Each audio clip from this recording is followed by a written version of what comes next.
माझं लहानपणीपासूनचं शिक्षण तर आदर्श शाळेमध्ये झालेलं आहे, चौथीपर्यंत. नंतर 5वी नंतर शिवाजी शाळेत झालं आहे.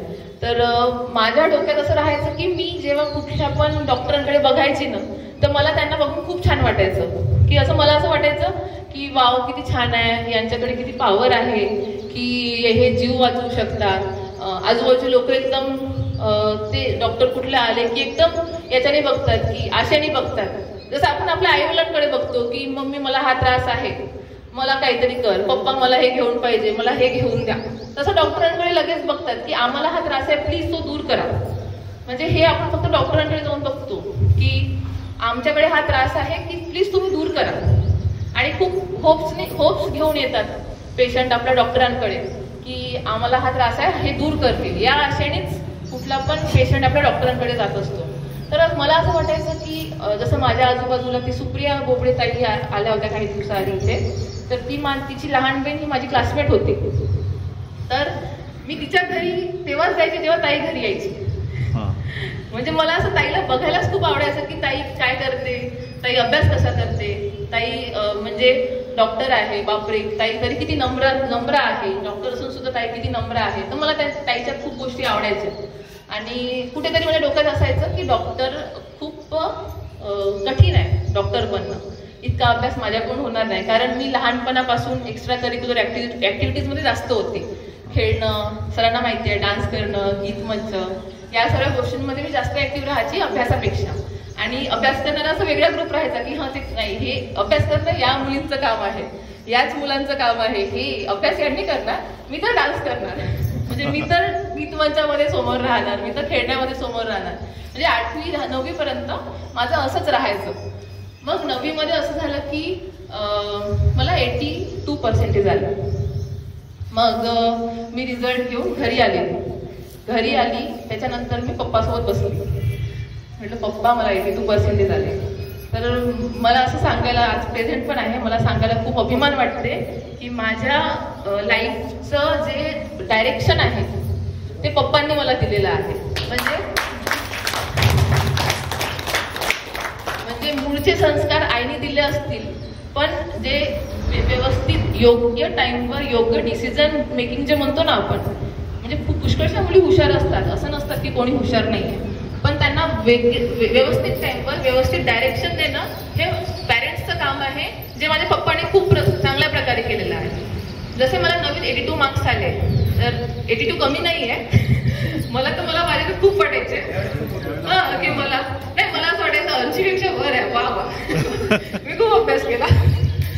तर मग पप्पांचं असं म्हणणं झालं की पप्पांना मी कोणाला सांगायचीच नाही की मला डॉक्टर बनायचं आहे, कारण मला असं वाटायचं की मी तर नाही बनू शकत ना. हे तर म्हणजे हुशार लोक आहे, 90च्या वर ज्यांना पर्सेंटेज देतात दरवर्षी, त्यांचं काम आहे, ते डॉक्टर तर ते बनते, मी तर फक्त स्वप्नच बघू शकते, असं मला वाटायचं. तर म्हणून मी कोणत्या माझ्या मैत्रिणींना पण सांगायची नाही की मला डॉक्टर बनायचं आहे किंवा मला असं आवड आहे डॉक्टर बनणं म्हणून. पण मग पप्पांना मला समजायचं की हिला डॉक्टरमध्ये काहीतरी वाटते, डॉक्टर म्हटलं की हिचे जरा एक्सप्रेशन चेंज होते, हिला आवड आहे डॉक्टर बनण्यामध्ये. तर पप्पांनी मला एका रूममध्ये घेतलं आणि म्हणतात की बघ, जर तुला डॉक्टर बनायचं असेल तर तुला 85च्या वर 10th मध्ये आलेच पाहिजे, कारण 85च्या वर आले तरच मी तुला नागपूरमध्ये टाकणार शिक्षणासाठी पुढच्या 11वी 12वीच्या. आणि जर 85च्या वर आले तर मी तुला चंद्रपुरातही नाही टाकणार, मी तुला राजुऱ्यातच ठेवणार, तुला जे करायचं तू राजुऱ्यात कर. आणि मला असं होतं की राजुऱ्यामध्ये मला जे शिक्षण पाहिजे ते मिळणार नाही, माझ्यासाठी नागपूरच ठीक आहे. तर मग मी जिद्द पकडली. म्हणजे 9वीच्या उन्हाळ्याची गोष्ट आहे, रिझल्ट लागला होता 9वीचा, मी जिद्द पकडली. मला टीव्हीचा खूप शौक होता, म्हणजे इतका शौक होता की माझ्या पप्पाने केबल काढलं की बाजूच्या घरी जाऊन टीव्ही पाहायची माझ्या सिरियलच्या टाईमवर, आणि तिथूनही पप्पा मला बरोबर उचलून आणायचे. तर मला म्हणजे एक्स्ट्रा करिक्युलरमध्ये खूपच माझं राहायचं की टीव्ही बघणं मला खूप आवडायचं, टीव्ही बघणं आवडायचं, खेळायला जाणं आवडायचं, खूप आवडायचं. अभ्यास करणं मला बिलकुल नाही आवडायचं. मग असं झालं की पप्पाने मला सांगितलं की बघ, तुला जर असं असेल तर असं करावं लागेल, जर 95च्या कमी आले तर मी तुला राजुऱ्यातच टाकणार. मग मला आली जिद्द. मी म्हटलं नाही, आपल्याला तर राजुऱ्याला राहायचं नाहीये, आपल्याला नागपूरलाच शिकायचं पुढचं शिक्षण. तर मी काही नाही, मग पप्पांना म्हटलं पप्पा टीव्हीचं केबल स्वतःहून काढून टाका, कारण माझं ते डिस्ट्रॅक्शन होतं हे मला माहिती होतं की माझी विकनेस टीव्ही आहे, तर ते आपल्याला आधी दूर करायची आहे. त्यानंतर ट्युशन्स लावायची होती. ट्युशन्स लावल्या ज्या मला वाटल्या शाळेमध्ये व्यवस्थित लक्ष देणं, तेव्हाच्या तेव्हा होमवर्क करणं. आणि मेन म्हणजे मला असं वाटते मुलींचं इथे काय चुकतं ना, किंवा मुलांचं विद्यार्थ्यांचं काय चुकतं की विद्यार्थी एकमेकांशी कॉम्पीट करतात. तर हे सर्वात चुकीची गोष्ट आहे. तुम्ही जर दुसऱ्यांशी कॉम्पीट कराल ना तर काय होतं, त्याच्याही पुढे एखाद्या व्यक्ती तर कुठेतरी असणारच ना, राजुऱ्यात नसेल पण नागपूरमध्ये असेल. तर मला माझ्या वडिलांनी एक छान सवय लावली की स्वतःशी कॉम्पीट करायचं. मला आज 50 पैकी 20 मार्क आहे, मला पुढच्या टेस्टमध्ये 50 पैकी 30 मार्क कसे येणार याच्याकडे लक्ष द्यायचं. माझ्या मैत्रिणीला किती मार्क आले हे नाही बघायचं. मला एवढे मार्क आहे ना, तर मला मध्ये सुधारणा करायची आहे. तर ही गोष्ट मी 10वी मध्ये केलेली. म्हणजे तेव्हा मला कळलं नाही, पण आता मला ती कळते की 10वी इतका अभ्यास मी आता पण केला नसेल MBBS मध्ये. तेव्हा म्हणजे ट्रान्झिशन फेजमध्ये जीव लावून जे अभ्यास केलाय मी, तो मी MBBS मध्ये पण नाही केलेला आहे. तर असं आहे की मग मी एकदम की मला सायन्समध्ये पहिल्या टेस्टमध्ये तर मला असं 50 पैकी 11 मार्क आले. मी तर इतकी डिप्रेशनमध्ये गेले की बापरे मी फेल झाली. नंतर मग हळूहळू करत की नाही मला इथे कमी मिळत आहे तर मी याच्यावर जास्त फोकस करणार, इथे कमी मिळत आहे तर मी हे जास्त वाचणार. असं करत करत मी स्वतःमध्ये सुधारणा केली. आणि जी वार्षिक हाफ टेस्ट असते ना, सेमी फायनल म्हणतो आपण त्याला, तर त्याच्यामध्ये आधी काय आमच्या शाळेमध्ये असं राहायचं की आधी पेपर्स द्यायचे. टीचर, वर्ग शिक्षक, भूगोलवाला मॅम भूगोलचे पेपर देणार, मॅथ्सवाले सर मॅथ्सचे पेपर देणार की तुम्हाला असे मार्क्स आले.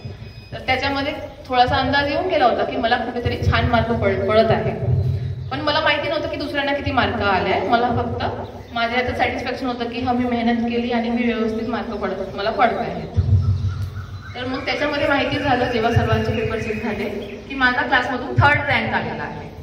म्हणजे 82% वाली एकदम 10th मध्ये सेमी फायनलमध्येच माझी क्लासमधून मी 3rd आलेली आहे. हे सर्वांना माहिती झालं. नंतर सर्वांचं असं थोडं रिॲक्शन पण झालं विद्यार्थ्यांचं की मी काय वाचते आहे, मी कुठले पुस्तक वाचते आहे. तर माझं असतं की तुम्ही जे वाचताय तेच मी वाचत आहे, फक्त मी थोडं हार्डवर्क जास्त करते. तर मला असं वाटतं की बुद्धी सर्वांना देवाने सेम दिलेली आहे. ब्रेनमध्ये जे स्ट्रक्चर्स आहे ते सर्वांना देवाने सेमच, निसर्गाने सेमच दिलेले आहे. आपण हार्डवर्क किती करतो हे की आहे की आपण कसा अभ्यास करतो. आणि मग 10th पूर्ण फायनल एक्झाममध्ये मी आपल्या शिवाजी स्कूलमधून 5th आले होते. मला 93.4% आले होते आणि मी शिवाजी स्कूलमधून 5th आले होते. आणि 93% आले की मग मला नागपूरला टाकण्यात आलं. नागपूरला टाकण्यात आल्यावर मी खूप खुश होती, जाम खुश होती की बापरे मी तर 5वी आली आहे क्लासमधून, शाळेमधून 5वी आली आहे, मी तर खूप अभ्यास केला. नागपूरमध्ये जाऊन बघितलं, शिवाजी सायन्स कॉलेजमध्ये माझं ॲडमिशन झालं. त्या पूर्ण कॉलेजमध्ये 200 मुलांनी ॲडमिशन घेतली होती 11वी मध्ये जनरल सायन्समध्ये. त्यात मी सर्वात मागे होती. म्हणजे जे मला थोडंसं अभिमान वाटत होतं ते पण कमी झालं की अरे मी त्यांची मागे आहे. म्हणजे 93% सर्वात मागची, मी सर्वात मागची होती. 94, 95, 96, 100% पर्यंतचे मुलं त्या कॉलेजमध्ये होते. तर इथून शिकण्यासारखी ही गोष्ट आहे की तिथे टाकल्यामुळे मी असली कॉम्पिटिशनमध्ये आली. मला माहिती पडलं की विदर्भामध्ये सर्वात चांगल्या कोचिंगमध्ये टाकल्यामुळे तिथे सर्वात चांगले म्हणजे सर्वीकडचे विदर्भातले जेवढे पण यवतमाळ असेल, अकोला असेल, तिथचे जे स्कॉलर मुलं आहे 90च्या वर पर्सेंटेजवाले ते सर्व मला तिथे भेटले. आता मी त्यांच्यानुसार अभ्यास करू लागले, म्हणजे त्यांच्यासोबत अभ्यास करू लागले. तर माझं कॉम्पिटिशनमध्ये मला समजून गेलं की मला कोणासोबत आता कॉम्पिटिशन करायचं आहे. कारण इथे कॉम्पिटिशन आपल्याला ही कॉम्पिटिटिव्ह एक्झाम आहे. 10वी मध्ये चालून जायचं की तू पण 90 घे, मी पण 90 घेते, आपण दोघेही खुश राहू. पण इथे असं आहे की तुला 90 भेटले, मला 90 भेटले, त्यातही बायोमध्ये ज्याला जास्त मार्क्स आहे त्याचा नंबर लागणार, ज्याला 1 मार्क कमी आहे त्याचा नंबर MBBS मध्ये नाही लागणार. तर इथे आता कॉम्पिटिटिव्ह एक्झाम नावच यासाठी आहे कारण कॉम्पिटिशन आहे तिथे. 1 मार्काने तू मागे आलीस तर तू काहीच नाही, BDS डॉक्टर आहे डायरेक्ट, आणि 1 मार्काने तू वर आहे तर MBBS डॉक्टर आहे. तर हा फरक मला तिथे जाणवला की 1-1 मार्क, अर्धा मार्क किती महत्वाचा आहे हे मला तिथे म्हणजे तिथे माहिती पडलं. म्हणजे ज्याप्रमाणे टाइमचं महत्व रेल्वे स्टेशनवर माहिती पडते की 1 मिनिटाने लेट झालं की कशी रेल्वे निघून जाते, त्यानुसार मला माहिती पडलं की 1 मार्क कमी पडला तर माझं स्वप्न म्हणजे मला एक तर BHMS डॉक्टर बनावं लागेल किंवा BDS डॉक्टर बनावं लागेल, MBBS सोडून दुसरं करावं लागेल. तर हे कॉम्पिटिशन जे आहे जेव्हा व्यवस्थित कोचिंगमध्ये मला टाकलं तेव्हा माहिती पडलं. जर मी 93% घेतले असते आणि चंद्रपूरच्या कुठल्या पण कोचिंगमध्ये म्हणजे राहिली असती तर मी त्या लोकांमध्येच नसती. तिथे मी माझ्या घमंडमध्येच राहिली असते की मी तर 93 आहे, मी तर माझ्या शाळेतून 5वी आली आहे. तर तो घमंड तोडला त्या तिथे गेला शिवाजी सायन्स कॉलेजमध्ये की मी तर या सर्वांमध्ये मागे आहे. म्हणजे मला यांच्यापेक्षा डबल अजून तयारी करायची आहे माझ्या एम हे करण्यासाठी. तर हे जे व्यवस्थित कोचिंगमध्ये टाकणं हे आता मला नाही समजणार, हे माझ्या वडिलांना समजलं की कुठली व्यवस्थित कोचिंग आहे जिथे माझ्या मुलीला टाकावं लागेल. तर यासाठी पण माझ्या पप्पांना श्रेय देते की त्यांनी व्यवस्थित कोचिंग, म्हणजे मी एकटी होती, मी घाबरलेली होती त्यावेळेस की मी एकटी आहे पप्पा, मी कशी जाऊ, माझी कुठलीच मैत्रीण माझ्यासोबत नाही आहे. माझी मैत्रीण येणार होती एक, तिने पण चंद्रपूरमध्ये घेतलं.